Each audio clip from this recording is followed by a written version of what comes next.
Nous savons tous que la Suisse était une tache blanche et neutre au milieu de l'Europe meurtrie par la guerre pendant la Seconde Guerre mondiale. Mais si nous regardons la carte, nous remarquons un autre pays qui a réussi à rester neutre jusqu'à la fin de la guerre, alors qu'il était entièrement entouré par les forces de l'Axe. Il s'agit de la Suède. Le pays est plus de 13 fois plus grand que la Suisse, se trouve assez au centre de la Scandinavie et a une très longue frontière, plutôt difficile à défendre, avec ses voisins, qui étaient en effet aux mains de l'ennemi. Et nous savons que les Allemands s'intéressaient assez peu aux déclarations de neutralité. Des pays comme les Pays-Bas, le Danemark et la Norvège faisaient de même et pourtant, ce n'était qu'une question de temps avant qu'ils ne soient conquis. Comment la Suède a-t-elle donc pu rester neutre jusqu'à la fin de la guerre? Comment a-t-elle pu échapper à la conquête allemande et quelle était la neutralité réelle de la Suède? C'est à toutes ces questions que nous nous intéressons dans la vidéo d'aujourd'hui. Amusez-vous bien!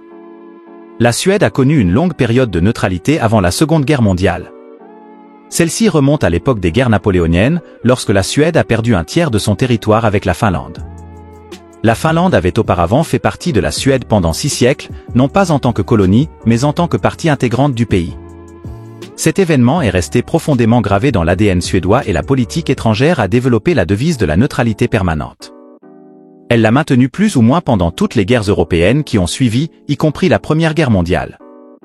Mais la neutralité allait bientôt être mise à rude épreuve, et c'est à nouveau la Finlande qui en fut l'élément déclencheur.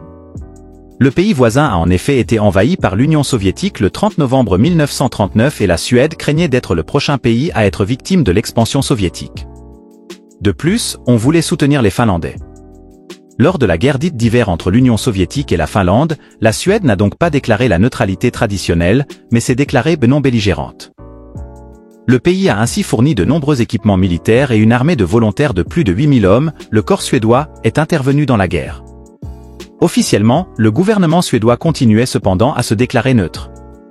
Et la situation s'est encore aggravée pour la Suède lorsque les Allemands ont commencé à s'étendre de l'autre côté. En avril 1940, l'Empire allemand a envahi le Danemark et la Norvège et a occupé les deux États, bien qu'il ait déclaré leur neutralité. Il semblait donc que ce n'était plus qu'une question de temps avant que la Suède ne soit attaquée soit par l'Est, soit par l'Ouest, le principal danger venant des Allemands. Il était clair pour le gouvernement de Stockholm qu'il devait faire des concessions au plus vite pour préserver sa souveraineté.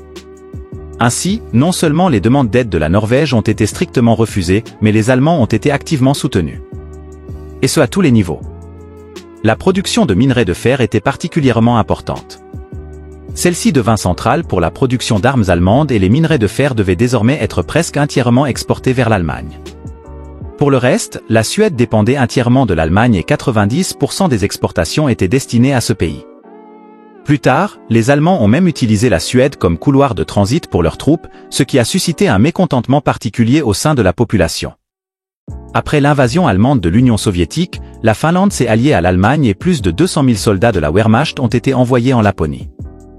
La Suède était donc désormais entièrement entourée par les puissances de l'Axe et avait de moins en moins de liberté de décision.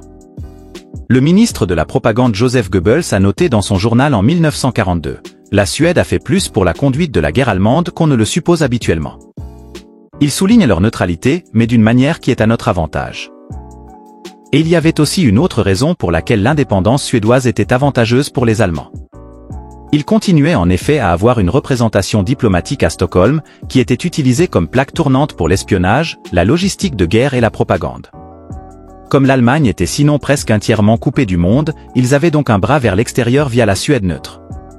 C'est donc similaire à ce qui se passe avec la Suisse, par laquelle les opérations bancaires sont effectuées. Les historiens se demandent si, en termes de politique réelle, la Suède n'avait pas d'autre choix que d'accepter les conditions allemandes ou si elle aurait pu s'engager davantage contre elles.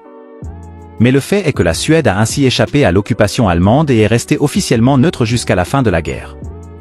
De nombreux juifs des pays voisins ont pu se réfugier en Suède. Lorsque l'Allemagne a commencé à s'affaiblir de plus en plus, les exportations des importants minerais de fer ont été réduites et les Alliés ont été de plus en plus soutenus.